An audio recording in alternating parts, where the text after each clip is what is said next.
Hi guys, akkam jirtu nagaa jechaa yeroo darbee chaaptarii 4 laallee turre History of Ethiopia and Northern Africa Freshman course jechuun har'a immoo chaaptarii 5ffaa Ethiopia and the Horn of Africa 60 to 18th century Ethiopia fi baganfa Africa bara 16 hanga jaarraa 16 hanga jaarraa 18ffaa jidduu waan jira gabaabsanii kan waliin laallu ta'a jechuun chaaptarii 5ffaa keessatti warroonni yeroo darbe chaaptarii 4ffaa laaliin chaaptarii 4ffaa of duuba deebi'aa laalaadha. Har'a immoo chaaptarii 5ffaa kan jalqabnu ta'a. Subscribe gochuun dagatinaadha. Okay, tokko jalqabarra wanneen nuti ilaallu conflict between Christian kingdom and the Sultanate of Adal. Chaaptarii 4 keessa kan laallee turre gaafa akkam wal dorgommii Muslim Sultaneetii fi akkasumallee Christian kingdom ilaallee turre hanga maali hanga amma giraany karaa aangoo dhufuutti jechuudha. Okay, arrama achirraa jalqabnaa jechuudha. Okay, walitti bu'iinsa kiristaanaatii fi gaafa san maal jenne Muslim Sultaanetota gaafa san jiruu fi hanga amma giraany Sultanate of Adalii ta'ee aangoorra qubatu amma laallee turre chaaptarii 4 keessatti jechuudha. Har'a immoo chaaptariin 5ffaa jalqaba kan irraa eegallu walitti bu'iinsa kiristaanaatii fi amma giraany jidduutti Sultanate of Adalii jidduutti gaggeeffamte laallaa jechuudha. Okay. The rival of long distance race jechuun qabachuudhaaf dorgomuun daldala karaa dheeraa kan cost of competition maal jechuun wal dorgommii fide jechuun wanni kun maal gaafa san maal fide anaa qabataan jechuun gaafa san daldala karaa dheeraa kana to'achuun dorgommii guddaa dhufe jechuun this is followed by serious war kana jechuun dorgommii competition akkanaa dhufuun kuni ambition jechuun hawwii hamaa to'achuudhaaf harkachuu itti seenuu kan competition hamaan kun maal fide waraana walitti dhaabbatu series of wars fide jechuun kan waraana walitti dhaabbata fide jechuun sababa waraana walitti dhaabbata kanaaf conflictii kanaatiif sababa causii kan ta'e jechuun cause of this conflict sababa causing conflictii kana sababni conflictii kana jechuun series warii kana tokkoffaarra competition for control over trade route maal wal dorgomuu jechuun maal karaa daldalatti socho'u kan zeelaa fi matsawwaa deemu kan zeelaa deemu kana jechuun kan zeelaa karaa zeelaa deemu kana to'achuudhaaf dorgommiin isaan godhan kun trade route kana to'achuuf kan godhu kun ammoo maali sababa daldala karaa kanaa to'achuun kun akka isaan waraana seenan kan ammoo wal dorgomu godhachu sababa maal karaa daldala kana to'achuudhaaf of jala galchuu carraaqin isaan godhan akkasumallee maal administration exploitation of what jechuun periphery video akkasumallee demographic pressure illee video akkasumallee demographic pressure fakkeenyaaf gisee jennu sochii buuqina takkaammoo akkaataa hawaasni iddoo qubannaan hawaasa jidduu ammoo Afaan Somaalee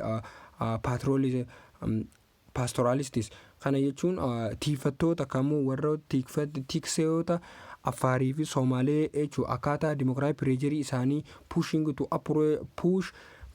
to approach of Harar and the Christian kingdom kana jechuun tiifattoonni naannoo Afaarii fi Somaalee naannoo Adal jiran naannoo Harar jiran san kana isaan jechuun hara naannoo tiifachuu isaanii irraa karaa jala galuun takkaammoo karaa Sultanate of Adal dhufuun kun isaanummaan humna amma giraany kana jechuun maal godhe jechuun guddisee takkaammoo isaan pressuriin isaan fidan kun akka baay'ee dorgomanullee ni ta'e jechuun kana jechuun demographic pressuriin iddoo kana jechuun isaan lafa tiikfachuu barbaadu deemu akkasumallee qubannaadhaaf dhufu akkasumallee walitti dhufeenya amma giraany isaan kana walitti gurmuusee warroota tiifattoota kana lola isaan gidduu jirtu lola furee isaan ofitti dabaluun kun population amma tokkollee taatu sultaanetii kanatti maal jechuun baay'ina namoota dabalee jechuun kana jechuun isaanitti dabalamuun kun ammallee humna amma giraany faana cimsee jechuun kun cimuun ammallee akka baay'ee jechuun naannoo Afaarii fi Somaalee keessatti jechuun karaalee daldalaa deeman ta'atu fadhii guddaa godhe jechuudha. Kana jechuun Musliim Sultanate of Adaliin kana to'achuu carraaquun ammallee walitti bu'iinsa kiristaanetiitti wajjin fidaa jechuudha. Akkasumallee afuraffaa irratti kooziin sababaan isaan itti wal dorgomaa turaniif keessa afuraffaan religion is provide ideological justification for the war. Kana jechuun amantaan ni dhi'ee akka amantaa itti fayyadaman justificationii waraana amantaaf godhatanii fayyadamu. Kana jechuun yoo kaniif lolan taate akka waan jannata galanii takka ammoo sababa amantaa fakkeeffatanii justificationii fakkeeffatanii maal waraana keessa galanii jechuun isaan hundinuu kaan kiristaanaati warra musliimaa jechuudha. Ideological justificationii dha jechuudha amantaa keessaas amantaa bal'isuu keessa amantaa babal'isuu akkasumallee yoo kana achirra akka du'an taate nama shahida akka warra kiristaanaatti akka warra musliimaatti akka waan amantaan jajjabeestuu waaqa biratti fudhatama guddaa qabaatanitti laalamanii jechuudha. Kunnoonni afuran kuni akkaataa sababa jechuun sababni afuran kuni sababa Sultanate of Adalii fi Christian of Kingdom jidduutti lolli akka walitti fufaan akkatti fufu godhe jechuudha. Okay. Eega sababoonni afuran kun akkana godhan booda amma giraanyi kun jechuun mobilize ni hundeessi walitti qaba mobilize godhe inni tokkoomsee waan walitti fidee the pastoral community hawaasa tiifataa kana jechuun of Affaar akkasumallee Somaalee akkasuma Harillaa yookaan Hararii and other to a common cause.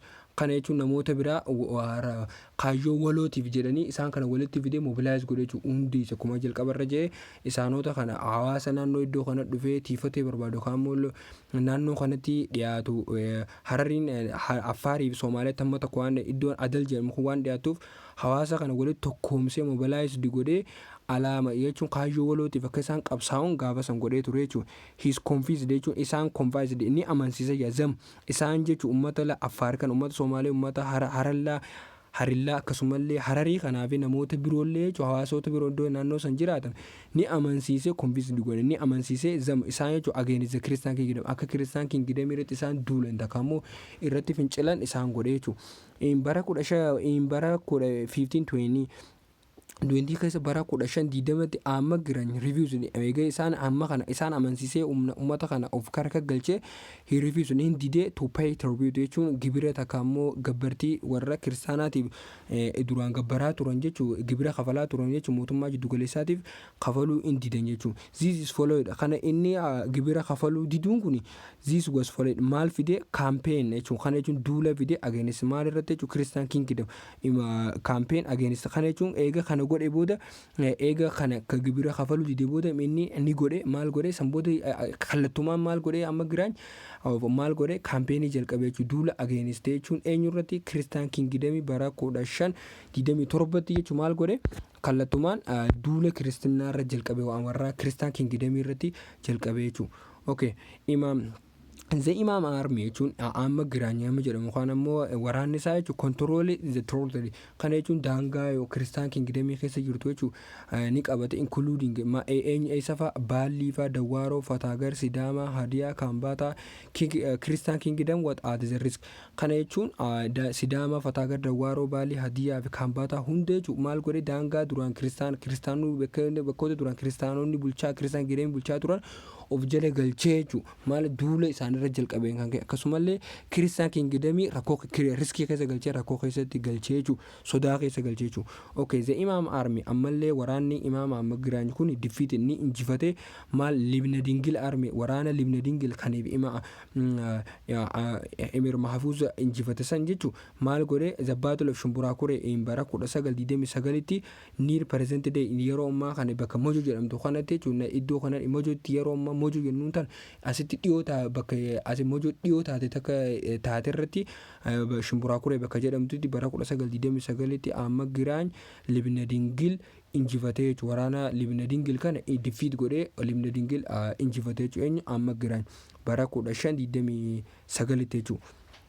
Okay, eega kana godhe booda maaltu jechuun duutuu jechuun sababa kanarraa kan ka'e the problem of logistic sababa akkamitti injifachuu dandeenya eega injifatee kan sababa duutuumaa sababa maaliif problem of logistic strategy of adal force jechuun kana strategiin adal jechuun kana jechuun logistic dhiyeessii waraanaaf dhiyaatu sababa waraana rakkoo problemii kanarraa kan ka'e jechuun kanarraa problemii logistikii irraa kan ka'e strategiin adaloonni fayyadaman kun Imaam Ahmad jechuun maal godhe control godhe maal shawaallee akka to'atu isa gargaara jechuudha. Akkasumallee naannoo Amaaraatillee akkasumallee Laastaa akkasumallee move as far north as Mara Millaash akkasumallee fagoo hamma Mara Millaash fagoo gaba north sanittillee sababanni strateejii logistikii problemoota gaafa problem logistikii gaafa warra Libna Dingil qabaachaa turan kanatti akkasumallee strateejiin adal qopheeffate humni waraana amma giraan yookaan adal gaafa san jechuun Sultanates of Adalii qaburraa kan ka'e cimaa logistikii kana dhiyeessii qopheeffatanii waraana jabaa amma giraan qopheeffate kan jechuun sababa waraana jabaa kana qabuuf jechuun amma giraan shawaa guutuu ta'ootee Amaaraan ta'ootee Laastaa ta'ootee akkasumallee hamma Mara Millaashittillee to'achuu danda'ee jira jechuudha. Bara 1535tti jechuun Imaam Ahmad Empire empire imaama storage ni qaqqabe from Zeila to Matsawa kana daldala Zeila irraa jalqabee hamma daldala karaa daldala Matsawa yookaan buufata Matsawa buufata Zeila irraa hanga buufata Matsawaatti maal to'atee jiraachuu kana jechuun Zeilaan ammoo karaa bahaa kana karaa Harar kanaan karaa daldala Jabuutiin karaa yookaan Soomaaliyaa keessaan karaa kanaan akkana gadoo daldalamuute Matsawwaan ammoo karaa ammoo Eletiraatiin akkasi duuba san naannoo Amaaraatiin karaa san akka Tigraayin akkasitti daldalamu jechuudha. Kana jechuun karaa daldala Zeilaatii hanga Matsawwaatti illee to'achuu danda'ee jira jechuudha ruutii kana jechuudha. Okay, he was encouraged ni jajjabeeffamaa jira by his wife haadha warraasaa Baatii Dilwaan Baraan illee jajjabeeffamaa ture jechuun illee gaafa amma eenyu jechuudha amma Giraany kun jechuudha. Okay, Baatii Dilwaan Baraan she was a daughter of what? Emir Mahfuz akkuma reefu kuma yeroo darbee chapter 4 keessa waliin dubba isin waliin ilaalle Baatii Dilwaan Baraan eenyu ture jechuun haadha intala eenyuti intala Emir Mahfuz jechuudha. Emir Mahfuz gaafa san aangoorra jira Sultanates of Adalii gaafa san sultaanni isaa gaafa san jechuun sultaanni isaa gaafa sultaanni Emir Mahfuz san ta'ee jechuun komaaንደሪ waraana Emir Mahfuz osoo Emir Mahfuz limna dingiliin hin moomin dura eenyu ture jechuun amma Giraany ture jechuun amma Giraany Emir Mahfuz ammoo garuu ni moome eenyu limna dingil Emir Mahfuz ni jeese eega san booda aangoorra kan dhufe eenyu jechuun amma Giraany jechuun amma Giraany intala eenyu fuudhee Emir Mahfuz fuudhee jechuun the days of limna dingil eega shumburaa kuree 1529tti limna dingil du'e at monastery of Dabra Damo monastery limna dingil ni du'e eessatti jechuun charchii takka ammoo iddoo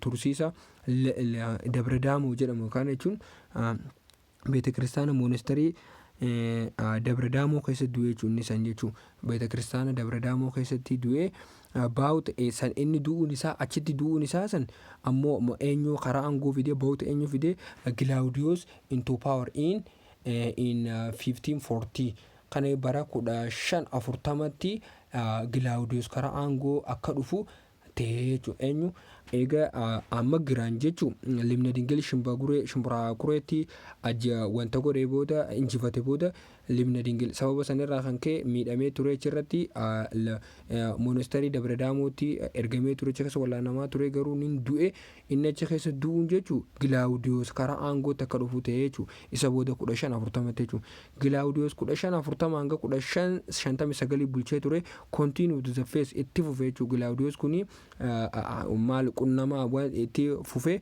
maal the face of the war jechuun waraana jechuun waraana wajjin jechuun lolu waraanota kiristaana muslimaa wajjin walitti qunnamuu kan wal lolu itti fufee jechuun with more intensity jechuun sirriitti jechuun haala baay'ee of gabbu'aa ta'een waraana maal jechuun walitti fufaa ta'een waraana sultaan Emir Mahfuz kana wajji jechuun walitti wal qunnamaa ture kan filam wal qunnamaa ture jechuun kan wal lolaa turan as Imam Muhammad had received Turkish musketeers hamma Imam Mahfuz Imam kun jechuun warroonni loltoonni Turkirraa isaaf dhufutti hamma sanitti waraana hama walitti godhamaa ture jechuun isaan jidduutti jechuun Claudius fi Imam Mahfuz amma Giraany jidduutti waraana guddaatu gaggeeffamaa ture jechuun hamma amma Giraany akkasumallee amma warra Portugaalleen dhufee Claudius faan gargaarutti jechuun waraanni jechuun 1540 irraa ka'ee hamma tokko jechuun intensify jechuun intensitiidhaan waraana walitti fufaa qabu waraana bakka adda dhaabbiin qabne gaggeessaa turan jechuun hamma Turkish masketeroonni dhufanii lola kana keessa galanitti jechuun based on akkuma jechuun 1535 limna dingil request gaafatetti kana jechuun osoonii fi inni indura amma Giraany kana injifachuudhaaf warra Portugaal gargaarsa gaafatee ture eenyu limna dingil jechuun osoo Claudius aangootti dhufin ture jechuun osoo Claudius aangootti 1540 dhufin dura maal jechuun eenyu limna dingil maal godhe warra Turkii waraana gaafatee ture jechuun bara 1535 jechuun waggaa du'uusaa waggaa 5 dura jechuun kana limna dingil gaafatee ture jechuudha. Gaafa san jechuun waraana nama 400 Portugal soldieroonni dhufanii turan jechuudha. Arrived in Christian court in 1540 takkatti Christopher Dagama nama jedhamuun waraanni kiristaana diigaru kan Portugal irraa inni gaafate san akkam ture dhufee jechuudha. Kana jechuun inni bara 1535 gaafatee ture limna dingil 1540 inni du'e. Akkasumallee eeganni du'e booda Gilaawudoos 1540tti aangoorra dhufe. Eega moo Gilaawudoos waraana waggaa tokkootiif baay'ee waraana intensitii qabu Imaam Ahmad wajji gaggeessaa ture. Dhumarratti gaafii 1535 limna dingil gaafate saniif warri Portugaal jechuun deebisaa kana nama 400 Christopher Dagama komaandara jedhamuun karaa jechuun kiristaanota Itoophiyaa kanaaf birmannaa dhufan jechuun in August jechuun Augustii 1542 Christian Army waraanni kiristaanaa was defeated ni injifatame in Ofla in today southern Tigray bakka Oflaa jedhamu yeroo ammaa kana Tigraay keessatti jechuudha. Bakka sanitti illee gaafa san waraanni kiristaanaa ammallee irra deebime ni injifatame jechuudha. Limna dingil waa'ee haati warraa limna dingil sabla walgeen nama jedhamtu gaafa san jechuudha. Waraana jechuudha gaafa 1542 kan Oflatti gaggeeffame kana keessatti hirmaattee turte jechuudha. Inza baatile gaafa kana jechuudha baatilii waraana kanarratti lola dirree lolaa kanarratti jechuudha. Portugaalonni nama 400 dhufe keessaa namni 200 maali Christopher Dagama akkasumallee jechuudha innillee komaaandarillee maali jechuudha ni du'ee jechuudha gaafa san ni du'ee jechuudha. Isaan ni mo'amanii jechuudha ni du'anii jechuudha namni 200 fi komaaandarii waraanaa kunillee ni du'ee jechuudha waraana sanatti. After the success kana jechuun sababa eegas booda jechuudha after success eeganni milkaa'ee jechuudha. Eega Imaam Ahmad milkaa'e waraana Oflaa kanarratti eega milkaa'e booda Imaam Ahmad kun maal godhe confident jechuudha ofirratti amanamummaa guddaa horate jechuudha. About his army waraana isaarra confidence horate waraanni kiyya injifachuu ni danda'a jee maal godhe jechuudha. Waraana dhufeefsan he send his allies back to home waraana jechuudha. Warri Turkii ergeef kana maal jechuudha karaa biyyaatti akka isaan deebi'an deebisee jechuudha. Waraanni kiyya ammaan booda waraanni kiyyaa confidence qaba waraanni kiyyaa ammaan booda waan itti dhufaaf irraa deebisa jee maal godhe jechuudha. Gaafa Imaam Ahmad waraana Turkii isa gargaaru dhufe san biyya isaanii galatoomaa jee ergee jechuudha. But haa ta'u malee the Christian prepared for final confrontation under empire of Gilaawudoos. Haa ta'u malee Kiristaan kingdamiin Gilaawudoos jalatti warri kan kiristaanonni kingdamii yeroo san Gilaawudoosiin hoogganamu tarkaanfii dhumaatiif yookaan immoo ijibbaata maal godhan jechuudha. Gilaawudoos jalatti gurmaawanii tarkaanfii eegalan jechuudha. Deebi'anii sabla wangeel advised eenyu jechuudha. Sabla wangeel eenyu enne haati warraa eenyu jechuudha limna dingil jechuudha. Gilaawudoos maal goote ni advice ni gorsite him to prepare how to prepare akkamitti akka inni lola kanaaf of qopheessu maal jechuun ni gorsite jechuudha. March for the battle of Waynadaga sababa hanga battle of Waynadagaatti jechuudha. Maal goote qacoollatti jechuudha maal ni gorsite jechuudha. Okay ni gorsite jechuudha. They employed hit and run strategy. Kanaan booda maal godhanii jechuudha sababa wal mari'atanii takka immoo qophii jabaa godhaniif Gilaawudoos fa'aan maal godhanii tooftaa lolaa haara hojiirra employed kun hojiirra oolchan. Hit and run strategy jechuun dhawanii fiiguu takka immoo humna jechuudha bakka takka hin teenye waan takka furgaatu jechuudha dhuftee waan takka balleessitee bakka sanii baddu tooftaa akkasii qopheeffatan jechuudha. Where severely affected Imaam Ahmad army kana jechuun waraana Imaam Ahmad jechuun baay'ee miidhe jechuudha. Sababa tooftaan kun waraana Imaam Ahmad bakka kana taa'u amma giraanyi kun bakka takka taa'ee lolu kana baay'ee miidhe jechuudha. Tooftaan istiraatejii isaan qopheessan.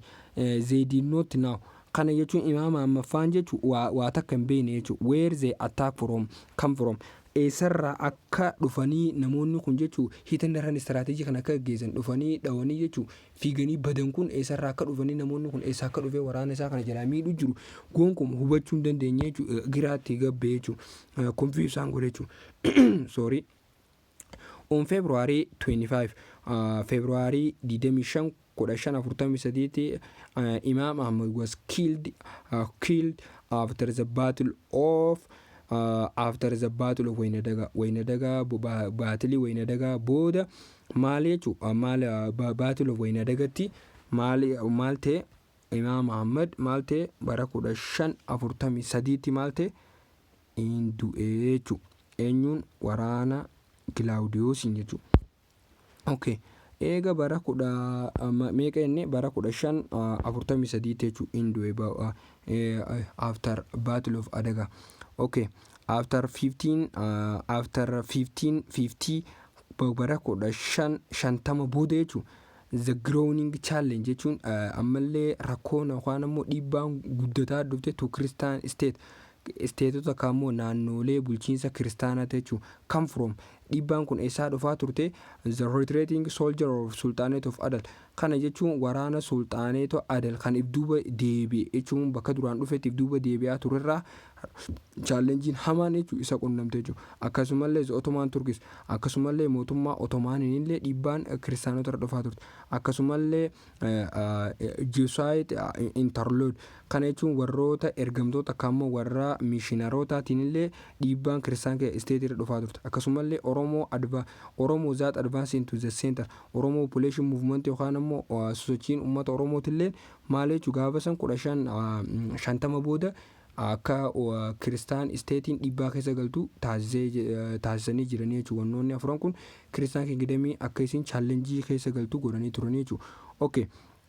Sababa waraana muslim sultaaneetiif kiristaan kingdamii kana jidduutti consequencein dhufte jechuudha. Wanni uumame sababa sanarraa kan ka'e resultiin dhufte jechuun miidhaan dhufte yookaan ammoo wanni achi booda ta'e consequencein achi booda taate tokko huge human and material cost kana jechuun lubbuu namaatiif yookaan mallee qabeenyaatillee guddoon baddee turte jechuudha. Bu'aa waraana kanaati jechuudha. Warreen waraanni kun fiti consequence waraanni kun fiti. Akkasumallee the war is borrowing money historical churches and monastery kana jechuun iddoolee itti waaqeffannaa yookaan ammoo itti charchii gaggeeffatan yookaan ammoo iddoolee itti amantaa itti gaggeeffatan hedduullee maal godhee jira jechuudha. Balleessee jira jechuudha waraanni kun.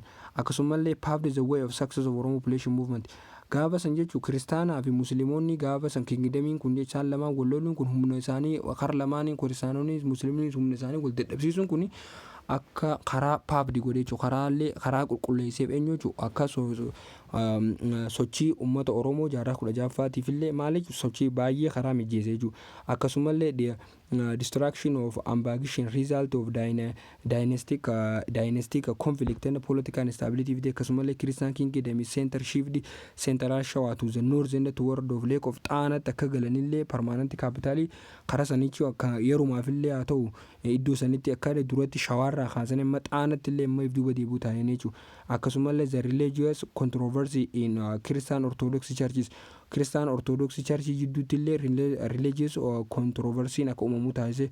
Akkasumallee amma giraan jechuun domination of encourage expansion of Islam akkasumallee amma giraan iddoo inni qabataa ture keessa amantaa musliimaa akka bal'attu godhe. Akkasumallee the war is resulting cultural interaction jechuun waraanni kun jechuun akka aadaaleen hawaasa naannoo jirtu jechuun akka wal baran yookaan aadaan akka wal keessa facaatu kun aadaan naannoo akka iddoo naannoo akka keessatti akka babal'atu godhe jechuudha. Akkasumallee linguistic and religious interaction accompanied by what intermarriage akkasumallee afaanii fi akkasumallee afaan garagaraa yookaan qaanqaa akkasumallee amantaaleen garagaraa walitti makamu akkasumallee namoonni garagaraa akka walirraa dhufanii saba yookaan amantaa garagaraa qaban akka isaan wal fuudhanillee amantaa miireejiin gaggeeffamtullee sababa ta'ee ture jechuudha. Gaafni kun waraanni kun jechuudha.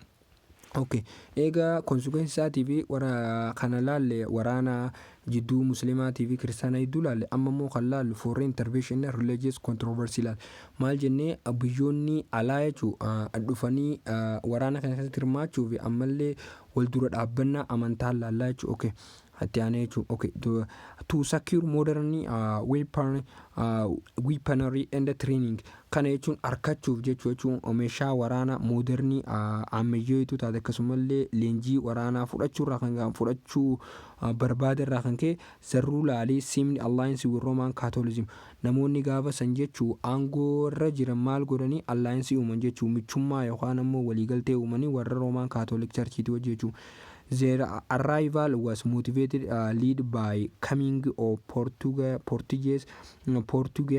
Portugal diplomatic mission in 1520 and the Portugal army in 1541. Akkasumallee kana jechuun ammoo akkasuma gargaarsi isaanii kun birmannaa yookaan ammoo diplomaatik miishiniin kun kan jalqabde yookaan kan irraa dhufuu jalqabde liid kan ta'aa turte yookaan ammoo kiristaanonni jechuun roomaan kaatolik charchii portugaalota kana akka birmannaan dhufuufiin takka ammoo bifa gargaarsaatiin liid kan jalqaba ta'uu eegalame wanni kun bara 1520 waa'ee diplomaatik miishinii akkasumallee waraana bara 1540 takkatti gaafa imaam Ahmadiyoo amma giraanyoo walloolan dhufan san kun uumamuun akka dippiloomaasiin baay'ee uumamtu gargaaree jechuudha. Akkasumallee roomaan kaatolik charchiin akka gargaarsi isaan gaafatamu karaalee ittiin argatan keessaa jechuudha. Bara 1557tti Jesuit missionary warroonni jechuun missionaroonni kun jechuun lead by bishop Andres di Ovidio nama jedhamu bara 1557tti jechuun bishopii Andres di Ovidio kan jedhamu kamtu Itoophiyaa karaa Itoophiyaa dhufe to expand Catholicism amantaa kaatoolizimii kaatoolikii jechuun akka babal'isuuf jechuudha. Gaafa bara 1557 karaa Itoophiyaa dhufee jechuun they promoted Catholic doctrine kana jechuun inni waa'ee amantaa dooktorinii kaatoolikii kana bal'isuu dhufe. Akkasumallee he separated nature of Christi divine and human inni nature Christi divinity fi namummaa isaa akka separate adda godhee turanii jechuun gaafa san isaan jechuun inni kun Andres di Ovidio kun faan yookaan kaatoolizimiin biyya dhufte tun. Akkasumallee the member of Jesuit ammallee miseensota warri isa booda dhufan takka ammoo miseensonni amantaa kaatoolikii kana akka Gio Bermudez, Andre di Ovidio, Pedro Pezzi fi Alfonso Mendes nama jedhamuun karaa biyyaa kana dhufuu danda'anii jiranii jechuudha. Isa booda jalqaban isa booda jechuun warroonni biroo miseensonni kanneen jechuudha. They begin ammallee isaanillee akkuma Andres di Ovidio ni jalqaban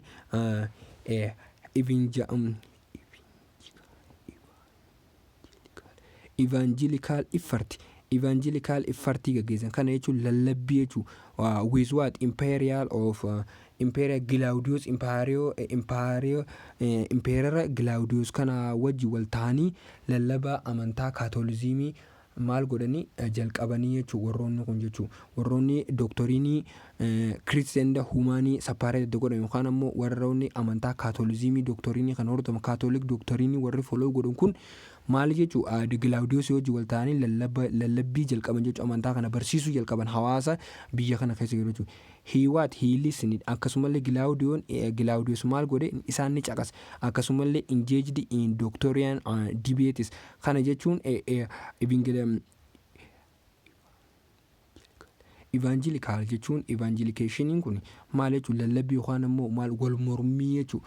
Kana jechuun amantaa kamtuu caala jettee bifa amantaatiin lallabbii hawaasa kana barsiisuun kun hawaasatti lallabuun kun maal taa'eetiti maal Glaudius isaan waan gisee isaan lallaban caqasaa ture. Akkasumallee innillee itti hirmaate indoktorinii dibeetii jechuun waa'ee dooktorinii jechuun dibeetii wal farmii waa'ee amantaa kana irratti jalqabee jechuun wiiswaat the missionary kana jechuun missionaroota kanaa wajjin maal godhuu jalqabee innillee lallabbii jalqabee jechuun amantaa jechuun he waa defended akkasumallee inni maal godhe inni ittisee jechuun teaching of orthodox waa'ee barsiifannaa maal orthodoxy churchii kana orthodoxy christianity in document entitled confession of faith documentii jedhamtu maali akkasu innillee maali kiristaanummaa ittisaa ture defend godhaa ture jechuudha.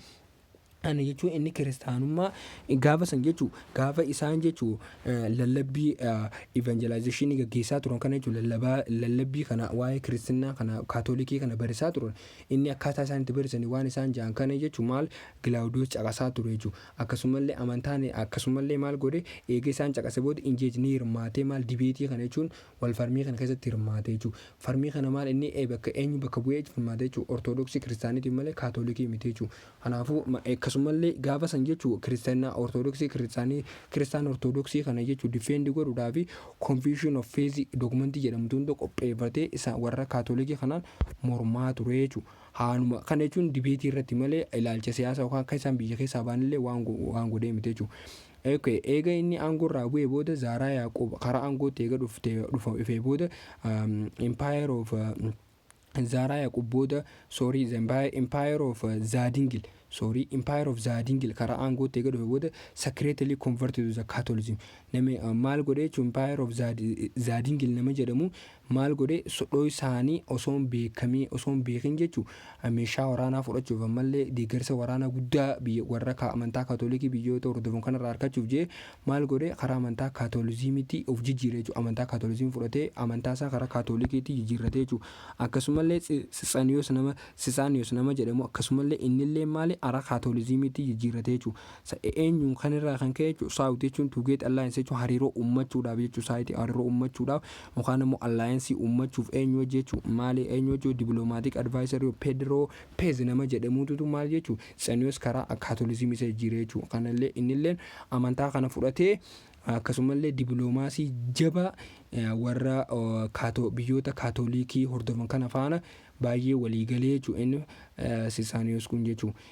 Bara 1612 bara 1612tti he converted to the Catholicism. Akkasumallee karaa amantaa kaatoolizimiitti maal godhe maal jechuudha karaa amantaa kaatoolizimii kuma jalqaba inni of moggaase kan amantaa kaatoolizimii fudhadheen jedhee convertiif godhe jechuudha. Of amantaa kiristaanaarraa ortodoksiirraa karaa kiristaanummaa kaatoolikiitti of jijjiire jechuudha. Akkasumallee announce it to be state of religion in 1622. Akkasumallee amantaan kaatoolizimii amantaa biyyaalessaati mootummaallee beekamtii kennuuf amantaa kaatoolizimiitti gaafa san maal godheni labsee jechuudha 1622tti. By his consent jechuudha consentii isaatiin jechuudha Alfonso Mandese order maal ni godhe maal jechuudha Alfonso Mandese sababa inni kaatoolizimii yookaan immoo amantaa biyyaa godhee mudeef jechuudha. Alfonso Mandese sababa eegannee kana godhee mudee booda maal godhe Alfonso Mandese illee maal godhe consentii isaatirra dhaabbatee resecration of Pyrist and daaqoonidhaa fi Pyrist illee maal godhe jechuudha.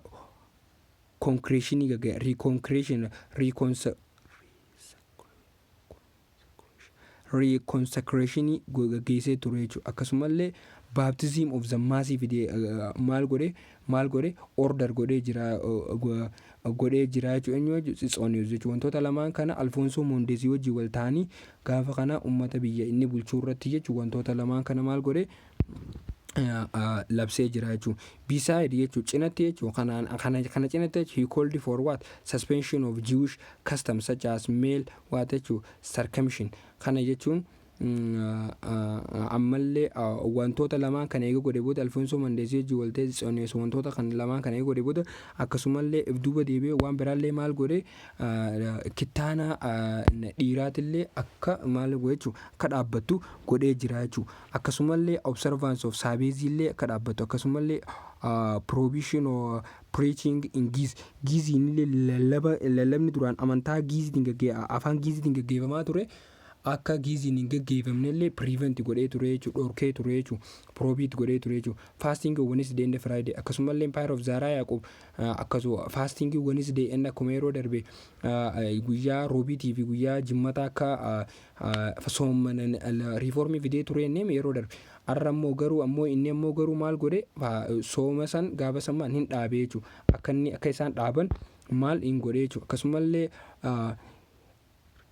relevance of Ethiopian saint and ark of convent illee yookaan taaboota waan jedhamullee yookaan ammoo taaboota qabatanii sochoosuu taaboota inni jedhamu kan jirre yookaan ammoo ark of convenant warra jennuun kanallee akka relevansiin gaggeessine maal godhee ture jechuudha. Yeruma kana jechuun maayin waa'ee yeruma kana jechuun order eating pork yeroo kana jechuun maal Alfonso Mandesi kun maal godhee ture yeroo kana eega waan kana hunda Sisaaniyoos wajjin wal ta'ee labsii kana guutuu jechuudha.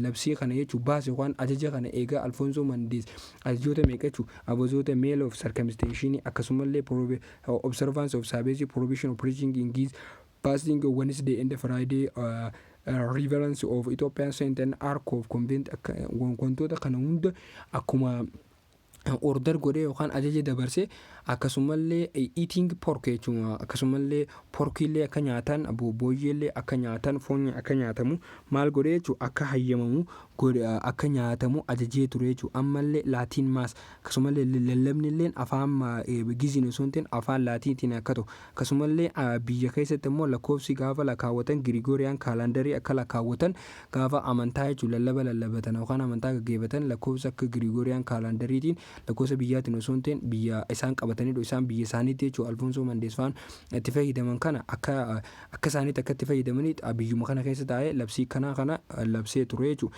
Sababa maaliiti konsentii eenyurraa argateen Sisoniyoosii wajji wal ta'ee jechuudha. Okay, yeroo kan ziisi jechuudha taateen labsiin inni akkanatti Alfonso faan inni labsee Alfonso Mandees kun labse kun maal fidde ziisi liitu waar kool kana jechuun waraanatti isaan geesse waraana maal jedhamu waraana dinqii jedhamu 1632 akka gaggeeffamu maali godhe jechuudha. Dinqii jedhamu akka gaggeeffamu taasisee jechuudha. Kun jechuudha akka waraanatti isaan dhufan godhe jechuudha. Faayinaalii dhumarratti maal godhe Sisaniyoos jechuun maal ture give his power to the Falides. Kana jechuun waraanni kun iddoo kanatti akka immoo dinqasiin waraanni kun gaggeeffamnaan akka immoo lolli kun bakka kanatti immoo hawaasa kana jidduutti bakka kanatti gaggeeffamnaan inni maal aangoo ofirraa maal godhe gallakkisee aangoo ilma isaa Faasilidasiif maal godhe ture. His power gaafa san maal godhe Faasilidasiif Sisaniyoos give his power to Faasilidasii fi maal aangoo isaa dabarsee laateef jechuudha. Faasilidas immoo garuu lola kana tasgabbeessu maal godhe restore the position of Orthodox Church as the state of region. Akkuma inni bakka duraatti deebisee maal Orthodox Churchiin amantaa biyyaalessaa akka taate labsii duraan turte san haaraatti deebisee jechuudha. Akkasumallee expelled the Jesuit jechuun ammallee ni aariyee expelled godhe jechuun maal jechuun eenyu jechuun warroota Jesuitoota dhufe kana warra missionary dhufe kana biyya keessa akka ba'an ni godaansisee jechuun ni aariyee jechuudha. Akka punish ammallee ni adabe local converts jechuun warroota naannoo keessatti nama amantaa kaatolizimiitti nama jijjiiran akkasumallee warroota amantaa kana jijjiirratan including Susaniyoos uncle of Susaniyoos uncle abbeera ankilii jechuun eenyu Sisaniyoos eenyu jechuun saala Kiristoos illee maal godhe jechuun maal punish adabee ture jechuun gaafa san eenyu jechuun Faasilidas jechuun introduce a new policy akkasumallee gaafa san jechuun tasgabbii uumamu maal godhe poolisii imaammata haaraa fidee imaammata maal jedhamu imaammata closed door policy jedhamtu hulaa cufachuu jedhamtu fidee jechuudha. Akkasumallee he adapt policy of close diplomatic relation ammallee with Islamic world he adapt policy of close diplomatic biyyoota Islamic world biyyoota islaamaa addunyaa empaayeroota islaamotaa jechuun kan jiru inni gaafa san addunyaa keessa jiru faana dipiloomaasii cufaa dipiloomaasii gaggeessumaa dipiloomaasii duraan waliin gaggeessaa ture warri Itoophiyaa kiiloomaasii san hunda kiloos godhe jechuudha. Diplomaatik rileeshin tokkollee akka isaan wajjin gaggeessine hunda akka isaan wajjin gaggeessuu hin qabne hunda poolisii baasee jechuudha. Akkasumallee baay'duun sababa kana eega kana godhe booda Faasilidas was able to restore peace and order. Kanaafuu biyya keessatti jechuudha sababa kanarraa kan ka'e tarkaanfii kana fudhatee nagaa fi tasgabbiin biyya keessa dhuftee turte jechuudha. But haa ta'u malee eega inni gaafa san closed door poolisii fayyadame namni tokkollee biyya alaa keessaa biyyoota alaatirraa tokko hin dhufne jechuudha. Hamma jechuu Firaanchi dooktar namni jechuudha dooktorri Faransaay Charles Jaakus nama jedhamu akkasumallee Scottish Traveler James Bruce nama jedhamu 17 duwwaa Charles akkasumallee James Bruce 1769 arrived respectively isaan jechuudha wal duraa duubaan hin dhufinitti namni tokkollee jechuudha Itoophiyaa hin dhufne jechuudha. Maali jechuudha biyyata maali closed door policy fayyadamee waan Faasilidas hojiirra oolcheef jechuudha. Namni tokkollee biyya alaatirraa biyya keessa hin galle jechuudha amma bara kanaatti. Okay, akkatti aanu population movementidha. Population movementii keessatti it shaped the history of Ethiopia as a whole. Sochiin hawaasaa kuni shape Itoophiyaa fi gaanfa Afrikaa amma jirtu kana maal godhee ture shape godhee ture jechuudha. Sochiin hawaasaa kun amma tokko bocatti godhee ture jechuudha. It was due to sababa maaliif population movementii gaggeeffamte military conflict waraana walitti bu'insa waraanaatiif drought jechuun amma droughtiin maal akkasumallee goggogina akkasumallee demographic factor rakkoolee demographic qubannaatirraa kan ka'e population movementiin gaggeeffamtee turte jechuudha sochiin uummataa Itoophiyaa keessatti jechuudha. Okay, sochiin uummataa kana keessaa jalqaba population movementii keessaa population movementii jalqaba ilaallu movement of Argobbaa Affaarii fi Soomaalii sochii Argobbaa Affaarii fi Soomaalii ilaalla jechuudha. Tokkoffaa irratti as keessa kan ilaallu the military conflict between Christian kingdom and Sultanate of the in late of 15th century and the 16th century was partially responsible for population movement Argobbaa Affaar and Soomaalii. So sababa sochii Argobbaa Soomaalii fi akkasumallee Affaar kanaa sababa guddaa kan ta'e sababni tokkoffaadha. Walitti bu'iinsa Christian kingdom Sultanate of the inni lammaffaa immoo demographic pressure on environment give background population movement akkasumallee population movement was probably triggered off by what population growth and shortage gas grazing land akkasumallee finally mounting pressure of Oromo who begins their expansion in 15th century. Wannoonni sadeen kuni maal godhe akka sababa sochii ummata Affaar akkasumallee Soomaaliitiif Argobbaa fidee tokkoffaan walitti bu'iinsa kiristaanaa musliimaa inni lammaffaan sochii qubannaa barbaadu yookaan ammoo haala naannoo teessuma gaarii qabdu barbaadu population pressure demographic pressure jirturra sadaffaa irratti akkasumallee sababa iddoon tikfachuu barbaadu bishaan barbaada yookaan ammoo hanqina lafa margaa akkasumallee sochii babal'ifannaa jaarraa 16ffaa uummata Oromoo geeffamuu kana sodaa kanarraa kan ka'e uummanni population movement isaan kana ummatoota sadeen kana gaggeeffamtee jirti jechuudha.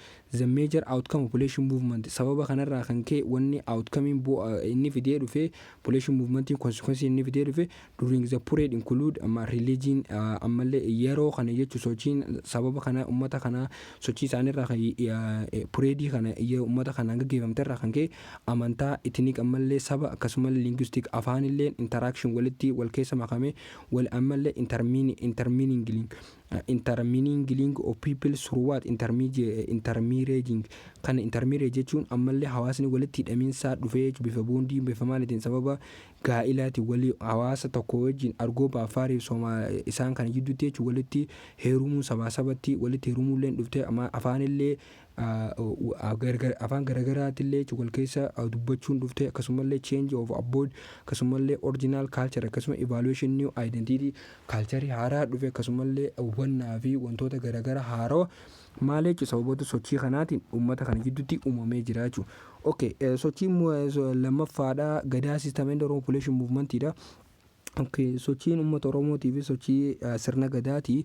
Kana keessaa tokkoffaarra mee Gadaa system ilaallu Oromo population movement jaarraa 16ffaa keessa jiru cannot be better understand without considering Gadaa system. The Gadaa system kana jechuun waa'ee Gadaa system yoo xiyyeeffannaa keessa galchinu Gadaa system ilaalle waa'ee jaarraa 16ffaa sochii uummata Oromoo hubachuun ni ulfaata jechuudha. The Gadaa system kun was what institution dhaabbata jechuudha through which the Oromo uummanni Oromoo jechuudha social organize himself akkaataa hawaasummaa isaan itti wal qindeeffatan akkasumallee administrative their first dhimma dhuunfa dhimma isaaniitillee waloo qaban yookaan ammoo namoota biraatiif faana eeggeeffatan akkaataa isaan itti hoogganatan akkasumallee defend their territory akkaataa daangaa isaan itti eeggatan maintain law and order akkaataa heeraa fi seeratti eeggatan akkasumallee tasgabbiitti bitatan akkasumallee manage their economies akkasumallee akkaataa isaan ittiin economy diinagdee isaanii ittiin hoogganatanii jechuudha sirni Gadaa institution akkasitti jechuudha. The account by what Abbaa Baharii nama jedhamu jechuudha. Kana jechuun barreeffama Abbaa Baharii keessa indicate akka mul'isutti the Oromo had practice uummanni Oromoo maal hojiirra oolchaa turan the Gadaa system sirna Gadaa jechuun long before jaarraa 16ffaa dura jechuudha. Sochii uummata Oromoo jaarraa 16ffaa osoo hin eegalin dura sirni Gadaa uummata Oromoo gaggeeffachaa Oromoon sirna Gadaa gaggeeffachaa akka turte kitaaba isaa keessa barreessee jira jechuudha. Gadaa system constituted element of democracy kana jechuun Gadaa systemii wantoota elementii democracy of keessaa qaba jechuudha. Akkamiyyoo jennee predict succession and power sharing of keessaa kana jechuun yerootti aangoo walirraa fuudhee ceesisuu akkasumallee aangoo dabarsuullee of keessaa qaba jechuudha. Maali sababa maali to prevent one man rule kana jechuun nama tokko qofa yookaan gosummaadha nama tokko aangoo irra kan turre dhoorkaa jechuudha. Kunis akkasumallee representation of all lineage clan and confederacy kana jechuun akkasumallee namni bakka san bu'u sababa kan gosa takkaan kileenii kun shanyii takkaan osoo hin taane nama bakka san malullee akkamitti confederacy dhaan akka ta'u godhanii akkasumallee umriin hundinuu akka sirna gadaa keessatti hammatamtuu godhee jira jechuudha. Akkasumallee sarviidhaas waat mechanism of socialization akkasumallee sirni gadaa kun maal godhe waa'ee hawaasa kana jechuudha akka hawaasummaa fidee barumsa educationii fidee akkasumallee maintenance of the peace and the order eeguu jechuudha nagaa fi tasgabbii akkasumallee social cohesion kana jechuun tokkummaa yookaan immoo guruppii hawaasummaa mobilized taatee akka hawaasni kun qabaatu sirni gadaa maal godhee ture elementii ni godhaa jechuudha. Kunneen hundumaa elementoota maaliiti jechuudha gadaa sistamiiti jechuudha. Okay, waa'ee gadaa eeganga kana jenne waa'ee sochii uummata Oromoo alaallu 1522-16 sababni uummanni Oromoo itti sochii gaggeessaa turan maali yoo jenne koziin isaa tokkoffaa irratti osoo wanta qacoolatti mee tokkoffaatti hin seenne dura the combination of natural and man-made factor sababni uummanni Oromoo sochii kana gaggeessaa turaniif sababa namtolchee fi sababa uumamaatii fi sababa namtolcheetiin sochiin uummata Oromoo jaarraa 16ffaa fi 17ffaa keessa gaggeeffamte jechuudha. Sababni tokkoffaa natural factor yoo jenne kana jechuun sababni uumamaa yoo jenne sababa uumamaa kana keessa democratic pressure jira jechuudha. Haala teessuma lafaa akkasumallee subsequent need for land accommodate the growing human and livestock population kana jechuun ati iddoo tikfatan barbaadu qubsuma bare iddoo gaarii barbaadu iddoo haala duraan jirtu sana isaanii mijjechuu ta'uu dhabu mala sababa gogiinsa irraa ta'uu mala akkasumallee iddoo population jechuu guddachuu gisee hawaasni kun jechuu hormaata jechuu hawaasni kun amma wal fuudhee maal jee daa'imoota hedduu daa'imni dhalachuun population heddummaata sababa population uummata Oromoo kun guddachaa dhufeef jechuu daangaa takkaama qubannaa haaraa isaan barbaachisa. Sababa qubannaa haaraa isaan barbaachisuun akkasumallee qubannaan haaraa namni haaraa akka barbaadu loon illee jechuu maal jechuu qabeenya isaan loonii isaan qabanii jechuun qabeenya isaaniitti illee jechuu tiifattoonni yookaan ammoo qabeenya isaan wajjin jiru illee guddataa deeme gaafa sana jechuu kana jechuudha qabeenya isaanii kanaaf iddoo barbaaduudhaaf ja'amee sochiin isaan gaggeeffamte kun sochii maaliiti natural factoriiti waan ta'eef lafa qonnaa barbaadu lafa jechuun nyaata marga loonii barbaadu bishaan barbaadu kun jechuun natural factor jechuun sababa kanaafillee kana barbaadallee population movement jalqabde. Inni lammaffaan conflict between Christian and Muslim sultan walitti bu'insa jaarraa 13ffaa hamma jaarraa 16ffaa musliimaa fi kiristaana gidduutti uumamte kun meetahaavaati jechuudha. Pressurized mainly pastoral Oromo group to leave land they were inhabited from other area kana jechuun naannoo isaan jiraatanirraa akka isaan sochoonni takkamuu iddoo biraa qubatan sababa isaan waraanni kun dhibbaarra godhee ture jechuudha. Gaafa saniif duuba deebi'anii babal'ifannaa akka jalqaban isaan godhee jechuudha. 1522tti when the population movement is begin gaafa sochiin uummata kanaa kun jalqabde jechuudha. Uummata Oromoo kun were already organized under Borona and Barentu Confederacy. Confederation Borona fi Barentu jalatti uummanni 1522 uummanni Oromoo bakka lamatti adda baasee Borona fi Barentu Confederation Borona fi Barentu keessatti gosa bakka lamatti of gurmeessee sochii jalqabanii jechuudha. Gaafa kana jechuudha. Oromo force tuuka humni Oromoo kun jechuun waraanni uummata Oromoo kun tuuka northern direction jechuun naannoo directionii Norzi Ethiopia jechuudha. Akkasumallee passed through what corridor between mountain Walabu and the lake of Abaya amma corridor mountain Walabu irraa jalqabee hanga haroo Abbayaatti maal godhanii humni kun naannoo kana maal Norzi direction to'atanii turanii jechuudha gaafa kana. Akkasumallee bara 1522 gaafa kanarra gaafa bara 1522 irraa jalqabee 1618tti Oromo is fought ni lolte 12 wars waraanota 12 waraanni uummanni Oromoo lolee jechuudha gaafa sana. They were successful gaafa sana jechuudha. Waraana kanaaf ni milkaa'anii injifachuu danda'anii waraana kana hunda maali dirree waraanaa 12 bakka iddoo 12 lolan waraana 12 lolan kana hunda isaanii injifachuu danda'an. Sababni isaan success ta'anii milkaa'anii sababa tokko sababni maaliif jedhama the war between Christian kingdom and Muslim sultan waraana muslima ka Christian mootummaa muslimaati mookan sultaanee Christian sultaaneeti muslimaati fi Christiana gidduu gaggeeffamte. Naannoon kun hundinuu waraanni isaanii isaan warri kiristaanaatti dadhabee jiru warri musliimaatti waraanni isaan gidduu gaggeeffamte dadhabanii waan jiraniif kunummaanuu isaan humni isaanii dadhabuun kun humni isaa Oromoo konfireeshii waan taateef jabduu waan taateef akka isaan milkaa'aniif illee sababa godhee jechuudha. The organization of Oromo under Gadaa system akkasumallee uummanni Oromoo sirna Gadaa jalatti gurmaawanii akkana tokkoomuu isaanii kun akka isaan milkaa'anillee isaan godhuu danda'ee jira jechuudha.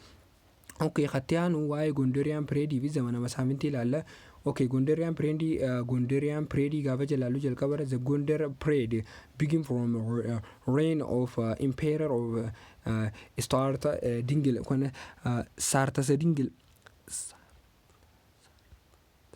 gaafa the Gondarian parade kun jechuun the parade of Gondar parading Gondar jennu kun begin kan jalqabame the from reign of what empire of Sarsadingil kana jechuun gaafa aangoo Sarsadingil irraa ka'ee when the political center of empire shifted to the Gondar area gaafa san amma naannoon politiksii yookaan siyaasni geeba hanga Gondarian parade itti shifted gaafa kana jechuun gaafa san gaafa kana eegale jechuun when ammallee gaafa jechuun political center of Ethiopian empire sakana jechuun centeriin iddoon bulchiinsa Itoophiyaa keessatti ittiin bulan shifted to the Gondarian area gaafa kana jechuun maal jechuun karaa Gondarii jijjiiramee jechuun gaafa jechuun Sarsadingiliitu karaa Gondariitti maal jechuun in the capital city biyyattii maal jijjiiree jechuun gaafa san jechuun bakki bulchiinsa irraa bulu Gondar was found Gondar kan hunduuite bara 1666tti Faasilidasiin iddoo teessuma maalii jechuun politiksii yookaan ammoo teessuma mootummaa godhee inni mudee jechuun teessuma mootummaa Gondaris achieved it is glory during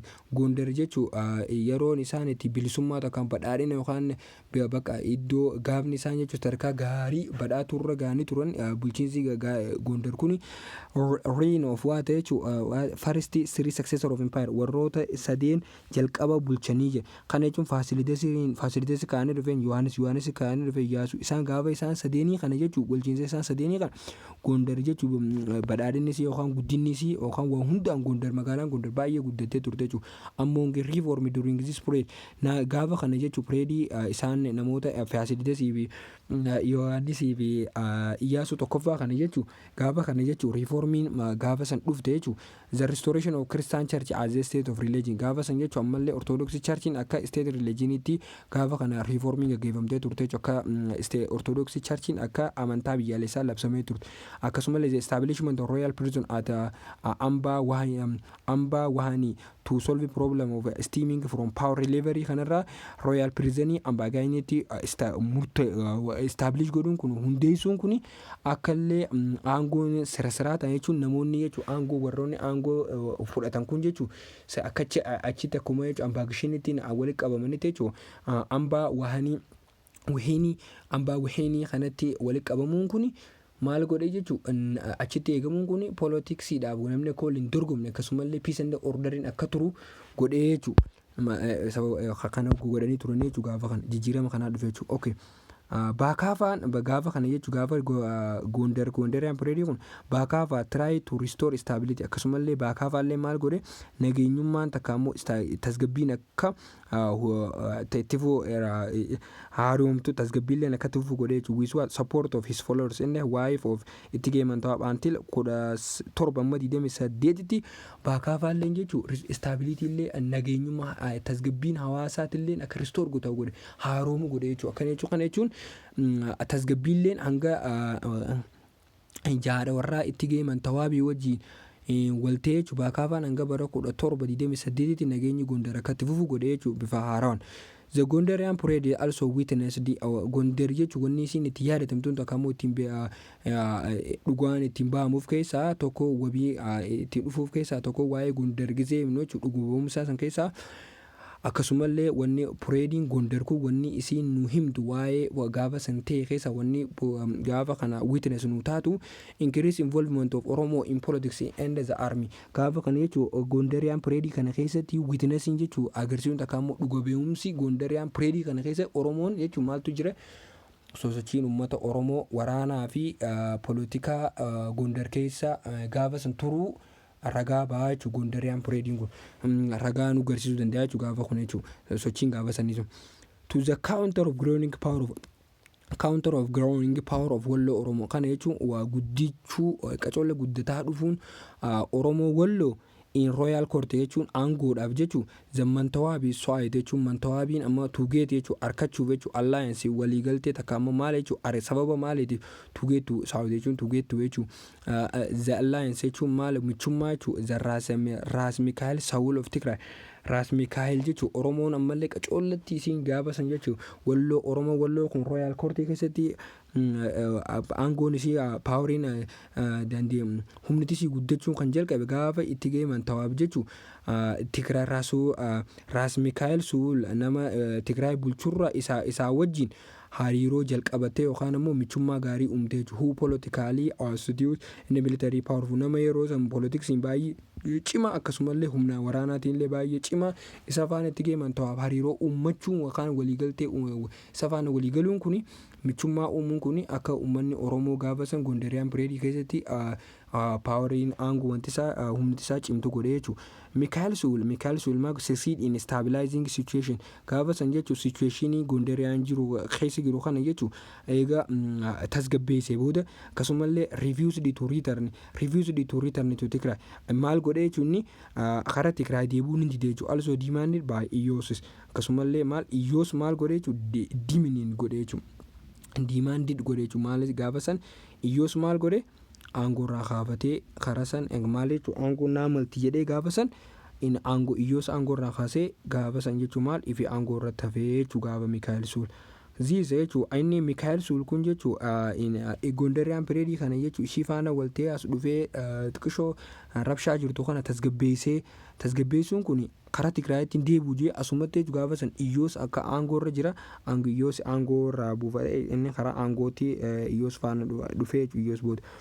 Okay, followed inni dhufuun kun maal jechuudha by the killing of Iyyoos kana jechuudha followed by the killing of Iyyoos kana jechuun maal godhee Mikaa'el Suul maal godhee Iyyoos maal godhee ni jeesee jechuudha Iyyoos ajjeesuun kun inni jechuudha puuti son gaafa san maal godhee aangoo eenyuuf kennee ilma isaa Takla Hayimaanoot lammaffaa nama jedhamu aangoo fuudhee irra kaa'ee jechuudha aangoo Gondar kana fuudheetti eenyu irra kaa'ee Takla Hayimanotiif kennee jechuudha eenyu jechuudha Mikaa'el Suul kun Iyyoos nama aangoo irra san jiru ajjeeseeti mucaa isaa aangoo irra kaa'ee jechuudha. This is market kun maal fide onset of parade of Zemene Mesafint akka Zemene Mesafinti pareediin jalqabamtu 1969-85 jalqabamtu maal godhee jechuudha sababa ta'ee jechuudha inni okay.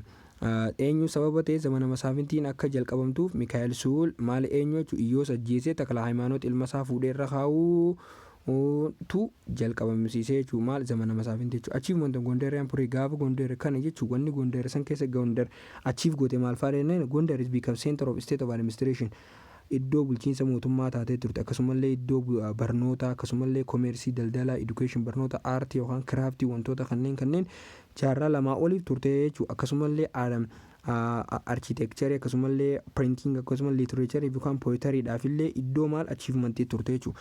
Okay, katiyanu kan wanni nuti ilaallu egaa Gondarine Pireedii ilaallee booda Zemene Mesafint ilaalla. Zemene Mesafint reverse to the period when Zemene Mesafint gisee jennu gaafa waqtii kamii ture actual position of political power was what hand of actual position of political power was in the hand of what different regional lords kana jechuun aangoon takka bulchiinsa takka immoo sila nama wali qabu biyya tana kingi bakka nama tokko bulchuu qabu regional lordoota naannoo bulchan harka gaafa baddee kana jechuun namoonni iddootti garagaratti jechuun anis bulchiinsa asitti bulcha jee bakka namni humna horatee bakkatti namni mataa isaa wali qabamu dhabamee amma fakkeenya akka Itoophiyaa keessa gisee dubban Tigraayitis Oromiyaatis Amaaratis Somaaleetis bakka tama naannoon jirtu nama iyyuu bakka akka aangoo qopheeffatee namni isaa mataa wali qabu kan mootummaa federaalaa inni kanatti hin jiru jechuudha. Kana jechuun bakka aangoon facaatee nama iyyuu humna wali guurratee akkuma fadhii isaaniitiin bakka waraana qopheeffatee godhuun kun akka waraanni hammaatu Zemene Mesafint jechuun zamana tasgabbiin hin jirre akka uumamtu godhee jechuudha. Different regional duroonni iddoo bakka bulchan garagaraa bulchan san hundinuu akka waraana akka isaan wal jidduu dorgoman sababa godhee jechuudha. Itoophiyaa was divided. Itoophiyaan ni maal ta'e ni qoqqoodamte within itself jidduu jechuudha. No effective central authority namni akkumaan jedhee mootummaa federaalaa akka fakkeenya fudhannu kana jechuudha. Mataa isaanii wali qabu ta'uu kana mootiin isaan gaafa san jechuudha wali qabu hin jiru ture jechuudha kan dhabamne jechuudha. Raas Mikaa'el kun jechuun was what the king maker gaafa san jechuun namni nama regional duroota kana mudu yookaan king maker jenna nama aangoo nama mudu jechuu dandeenya in the period of two strong major against nobility kana jechuun inni gaafa san Raas Mikaa'el gaafa san Zemene Mesafint keessa maal ture king maker jennaan isaan nama mudu jechuun akka mootummaa mootiiti. This major kun jechuun wanni inni godhaa ture mid him angrily this major kana jechuun wanni inni godhaa ture kun irraa kan ka'e made him highly unpopular akka isa malchu akka isa jibbisiise kana jechuun akka inni jibbamuu isa taasise jechuudha. Because of which coalition of lord of Gojam.